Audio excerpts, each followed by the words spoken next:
ത്രിയേക ദൈവത്തിൻ്റെ വലിയ തിരുനാമത്തിന് മഹത്വം ഉണ്ടാകട്ടെ. വിശുദ്ധ യാക്കോബിൻ്റെ ലേഖനം 1-ാം അധ്യായം 26-ാം വാക്യത്തിൽ വായിക്കുന്നു: നിങ്ങളിൽ ഒരുവൻ തൻ്റെ നാവിന് കടിഞ്ഞാണിടാതെ തൻ്റെ ഹൃദയത്തെ വഞ്ചിച്ചുകൊണ്ട് താൻ ഭക്തനെന്ന് നിരൂപിച്ചാൽ അവൻ്റെ ഭക്തി വ്യർത്ഥമത്രേ. നാവിൻ്റെ ദുരുപയോഗം നിമിത്തം ഉണ്ടാകുന്ന പാപത്തെ ദൈവം വളരെയധികം വെറുക്കുന്നു എന്ന് ബൈബിൾ സാക്ഷ്യപ്പെടുത്തുന്നു. 10 കൽപ്പനകളിൽ 2 ഈ ഗണത്തിൽ പെടുന്നതാണ്. 1. നിന്റെ ദൈവമായ കർത്താവിൻ്റെ നാമം വൃഥാ ഉപയോഗിക്കരുത്. 2. അയൽക്കാരനെതിരായി കള്ളസാക്ഷ്യം പറയരുത്. ദൈവം വെറുക്കുന്ന 7 കാര്യങ്ങളിൽ 3 നാവിനെ സംബന്ധിച്ചിട്ടുള്ളതാണെന്ന് സദൃശവാക്യങ്ങൾ 6-ാം അധ്യായം 16 മുതൽ 19 വരെയുള്ള വാക്യങ്ങളിൽ കാണുന്നു. 1. വ്യാജം പറയുന്ന നാവ്. 2. അസത്യം പറഞ്ഞുകൂട്ടുന്ന കള്ളസാക്ഷി. 3. സഹോദരന്മാർക്കിടയിൽ ഭിന്നത വിതയ്ക്കുന്നവൻ. കർത്താവിൻ്റെ പ്രധാനപ്പെട്ട മുന്നറിയിപ്പുകളിൽ ഒന്നും ഈ ഗണത്തിൽ പെടുന്നു. വിശുദ്ധ മത്തായിയുടെ സുവിശേഷം 12-ാം അധ്യായം 36-37 വാക്യങ്ങളിൽ ഈ മുന്നറിയിപ്പ് കാണാം. മനുഷ്യൻ പറയുന്ന ഓരോ വാക്കിനും വിധി ദിവസത്തിൽ കണക്ക് കൊടുക്കേണ്ടി വരും. നിന്റെ വാക്കുകളാൽ നീ നീതീകരിക്കപ്പെടും, നിന്റെ വാക്കുകളാൽ നീ കുറ്റം വിധിക്കപ്പെടുകയും ചെയ്യും.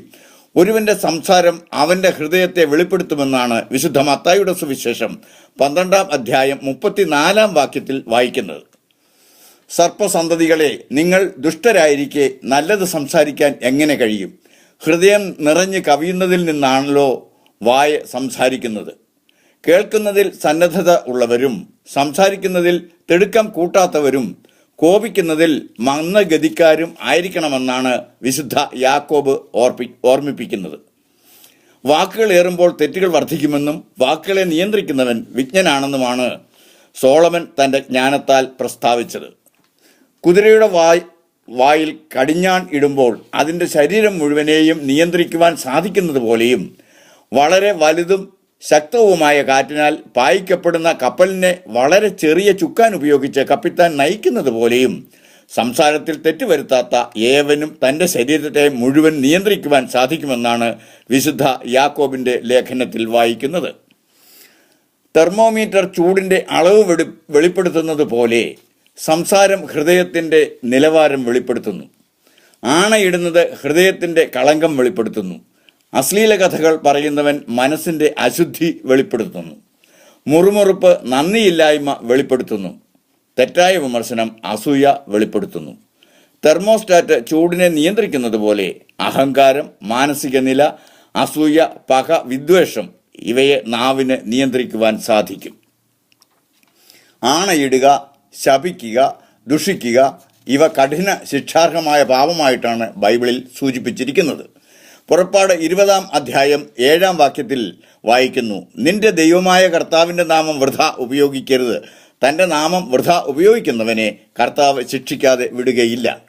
ശാപവാക്ക് പറഞ്ഞവനെ പാളയത്തിന് പുറത്തു കൊണ്ടുപോയി ജനം അവനെ കല്ലെറിയണമെന്നും കർത്താവിൻ്റെ നാമം ദുഷിക്കുന്നവനെ കല്ലെറിഞ്ഞ് കൊല്ലണമെന്നുമാണ് ലേവ്യ പുസ്തകം 24-ാം അധ്യായം 14 മുതൽ 16 വരെയുള്ള വാക്യങ്ങളിൽ വായിക്കുന്നത്.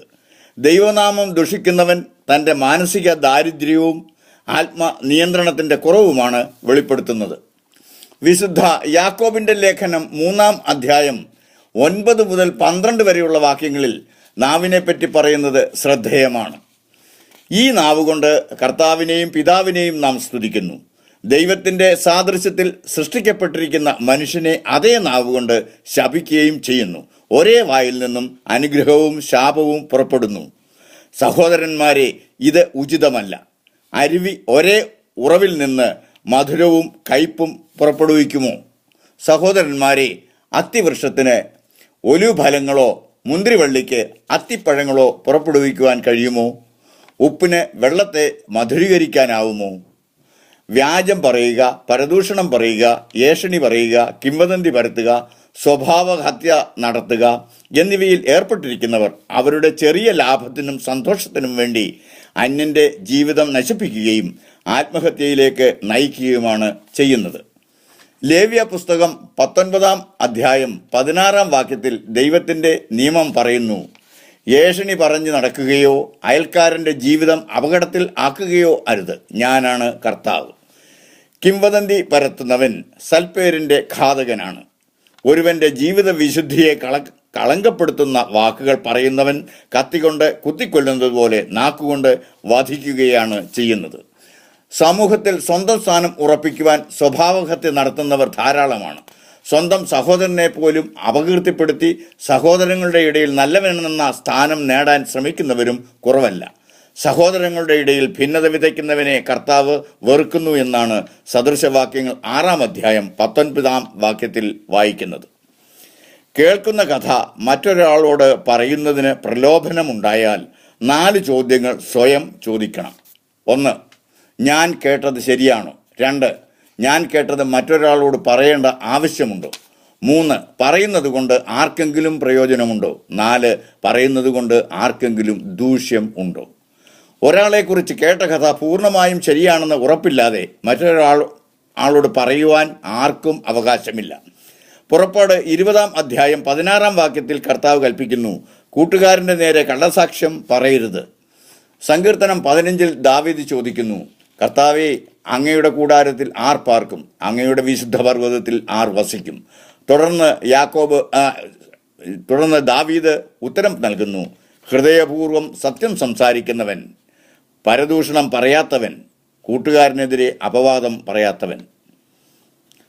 സ്വയം എഴുതി ഒപ്പിട്ട് കൊടുക്കത്തക്കവണ്ണം വിശ്വാസയോഗ്യമല്ലാത്ത വസ്തുത ആരെപ്പറ്റിയും പറയുവാൻ പാടില്ല. കേൾക്കുന്ന കഥയിൽ അല്പം വല്ലതും കൂടെ ചേർത്ത് പുതിയ കഥ മെനഞ്ഞു എടുക്കുന്നതിനാണ് മനുഷ്യന് താല്പര്യം. പക്ഷിയായതുകൊണ്ട് തത്ത കേൾക്കുന്ന കാര്യം മാത്രമേ ഏറ്റുപറയുകയുള്ളൂ. തെറ്റായ വാർത്തകൾ പ്രചരിപ്പിക്കുന്ന മാധ്യമങ്ങളെ വിമർശിക്കുവാൻ ചമച്ച ഒരു കഥയുണ്ട്. ഒരു മന്ത്രി തൻ്റെ ഭാര്യയെ ഒരു യോഗസ്ഥലത്തു നിന്നും വലിച്ചിറക്കി കാറിൽ കയറ്റി വീട്ടിൽ കൊണ്ടാക്കി എന്ന വാർത്ത നാട്ടിൽ പരന്നു. യാതൊരു പ്രതികരണവും നടത്താതെ വാർത്ത പരക്കുവാൻ മന്ത്രി അനുവദിച്ചു. ഒരാഴ്ചയ്ക്ക് ശേഷം പത്രസമ്മേളനം വിളിച്ചുകൂട്ടി മന്ത്രി വാർത്ത നിഷേധിച്ചു. അദ്ദേഹം പ്രസ്താവിച്ചത് ഇപ്രകാരമാണ്: ഞാൻ ഒരിക്കലും എൻ്റെ ഭാര്യയെ ഏതെങ്കിലും സമ്മേളനത്തിൽ സംബന്ധിക്കുന്നതിൽ നിന്നും വിലക്കിയിട്ടില്ല. ഈ പറയുന്ന സമ്മേളനത്തിൽ എൻ്റെ ഭാര്യ സംബന്ധിച്ചിട്ടില്ല. അവിടെ ഞാനും പോയിട്ടില്ല. അവസാനമായി എനിക്ക് പറയുവാനുള്ളത്, ഞാൻ ഇതുവരെയും വിവാഹം ചെയ്തിട്ടില്ല. ചില TV ചാനലുകളിൽ സംപ്രേഷണം ചെയ്യുന്ന വാർത്തകളും ചർച്ചകളും കാണുമ്പോൾ ഈ കഥയിൽ അതിശയോക്തി ഇല്ലെന്ന് തോന്നിപ്പോകും. ഒരു പീഡനക്കേസിൽ ഇരയായ പെൺകുട്ടിയെയും മാതാപിതാക്കളെയും ദേവാലയത്തിൽ ചെല്ലുന്നതിൽ നിന്നും ഒരു പുരോഹിതൻ വിലക്കിയതായി വാർത്തകളും ചർച്ചകളും ഒരു TV ചാനൽ സംപ്രേഷണം ചെയ്യുകയുണ്ടായി. വേദന അനുഭവിക്കുന്ന ഒരു കുടുംബത്തിന് ആശ്വാസം ലഭിക്കുവാൻ പ്രാർത്ഥിക്കുന്നതിനുള്ള അവസരം പോലും പുരോഹിതൻ നിഷേധിച്ചു എന്ന തരത്തിലായിരുന്നു ചർച്ച. അടുത്ത ദിവസം പെൺകുട്ടിയുടെ പിതാവിനെ ഇൻ്റർവ്യൂ ചെയ്യുന്ന ഒരു രംഗം മറ്റൊരു ചാനലിൽ കാണുവാനിടയായി. പെൺകുട്ടിയും കുടുംബവും ഒരു പുതിയ സ്ഥലത്ത് താമസമാക്കി. അവിടെ അവർ സംബന്ധിച്ചുകൊണ്ടിരുന്ന ദേവാലയത്തിലെ ചില അംഗങ്ങൾ അവരെ തിരിച്ചറിയുവാൻ ഇടയായതിനാൽ കുറച്ച് ദിവസങ്ങൾക്ക് ശേഷം ദേവാലയത്തിൽ വരുന്നതായിരിക്കും നല്ലതെന്ന് പുരോഹിതൻ തന്നെ ഉപദേശിക്കുക മാത്രമാണ് ചെയ്തതെന്ന് വളരെ വ്യക്തമായി ആ പിതാവ് പ്രസ്താവിക്കുകയുണ്ടായി. തങ്ങളുടെ നന്മയെ കരുതി മാത്രമാണ് പുരോഹിതൻ ഉപദേശിച്ചതെന്നും യാതൊരു വിധമായ വിലക്ക് ഏർപ്പെടുത്തിയിട്ടില്ലെന്നും അദ്ദേഹം പറഞ്ഞു. നിരപരാധിയായ ഒരു പുരോഹിതനെ ക്രൂരനായി ചിത്രീകരിച്ചതുകൊണ്ട് എന്ത് സാമൂഹ്യ സേവനമാണ് ചാനൽ ചെയ്തത്? സെൻസേഷണൽ ന്യൂസ് കിട്ടിക്കഴിഞ്ഞാൽ ചാനലുകൾ ആഘോഷിക്കുകയാണ്. കുറ്റാരോപിതർക്ക് ഒരു കുടുംബം ഉണ്ടെന്നുള്ള വസ്തുത പലപ്പോഴും വിസ്മരിക്കപ്പെടുന്നു. കുറ്റാരോപിതരെ കീറി പരിശോധിക്കുമ്പോൾ ശിക്ഷിക്കപ്പെടുന്നത് അവരുടെ ഭാര്യയും മക്കളും മാതാപിതാക്കളും സഹോദരങ്ങളുമാണ്. ഒരുവൻ കുറ്റം ചെയ്താൽ കോടതിയിൽ കുറ്റം തെളിയിച്ചതിന് ശേഷമേ ശിക്ഷ വിധിക്കുകയുള്ളൂ. പക്ഷേ കുറ്റം ആരോപിക്കുന്ന നിമിഷം മുതൽ ചാനൽ വിചാരണയിൽ കൂടി കുടുംബാംഗങ്ങൾ ശിക്ഷിക്കപ്പെടുകയാണ്. കുറ്റാരോപിതർ പിൽക്കാലത്ത് നിരപരാധികളാണെന്ന് തെളിഞ്ഞ സംഭവങ്ങൾ ഉണ്ട്. അവരുടെ മാന്യത ചാനലുകൾക്ക് വീണ്ടെടുത്തു കൊടുക്കുവാൻ സാധിക്കുമോ? വെണ്ടിച്ചോറിന് ഹീറോയുടെ പരിവേഷം നൽകുവാൻ ചാനലുകൾക്ക് സാധിച്ചു. ഒരു റോസാപ്പൂവിനെ ഇതളുകളായി പിച്ച് ചീന്തുന്നതുപോലെയാണ് പരദൂഷണവും ഏഷണിയും മൂലം മാന്യത തല്ലിത്തകർക്കുന്നതും അപകീർത്തിപ്പെടുത്തുന്നതും. തെറ്റായ വിമർശനം നടത്തുന്നതിനെപ്പറ്റി വിശുദ്ധ മത്തായിയുടെ സുവിശേഷം 7-ാം അധ്യായം 1-ാം വാക്യത്തിൽ കർത്താവ് പറഞ്ഞു, വിധിക്കപ്പെടാതിരിക്കുവാൻ നിങ്ങളും വിധിക്കരുത്.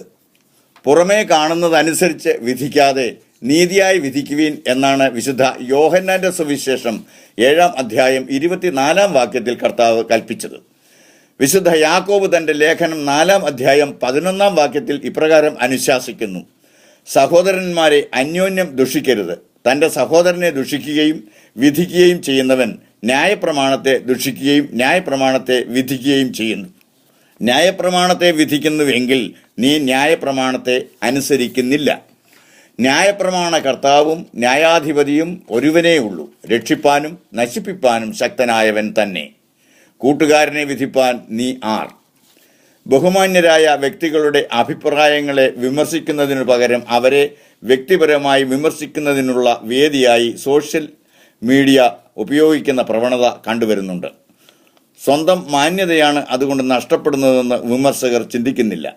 മൾട്ടിനാഷണൽ കമ്പനികൾ ഉദ്യോഗാർത്ഥികളുടെ നിലവാരം വിലയിരുത്തുവാൻ ഫേസ്ബുക്കിലെ വിവരങ്ങൾ ശേഖരിക്കുന്നതായി വാർത്ത വായിക്കുവാനിടയായി. വിവാഹാലോചന തുടങ്ങുമ്പോൾ യുവതീ-യുവാക്കളുടെയും അവരുടെ സഹോദരങ്ങളുടെയും മാതാപിതാക്കളുടെയും ഫേസ്ബുക്ക് വിവരങ്ങൾ പരിശോധിക്കുന്ന രീതിയും അവലംബിച്ചു തുടങ്ങി എന്ന് കേൾക്കുന്നു. കള്ളം പറയുന്നത് വലിയ തെറ്റായി പലരും കരുതുന്നില്ല.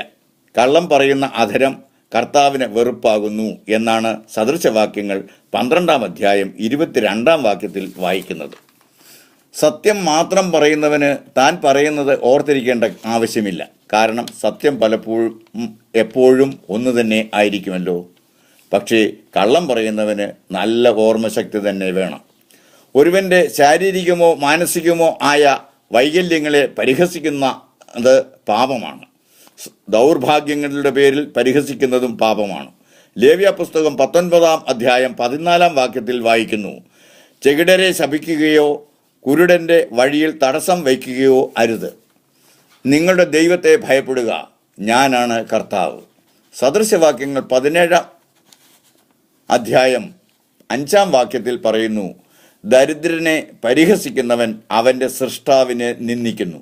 ആപത്തിൽ സന്തോഷിക്കുന്നവന് ശിക്ഷ വരാതിരിക്കുകയില്ല. ഹന്ന വന്ധ്യ ആയിരുന്നതിനാൽ അവളുടെ സപത്നി പെനിന്ന പരിഹസിക്കുകയും വേദനിപ്പിക്കുകയും ചെയ്തിരുന്നത് കൊണ്ടാണ് മനോവേദനയോടുകൂടി ഹന്ന ദൈവസന്നിധിയിൽ തൻ്റെ ഹൃദയം പകർന്നത്.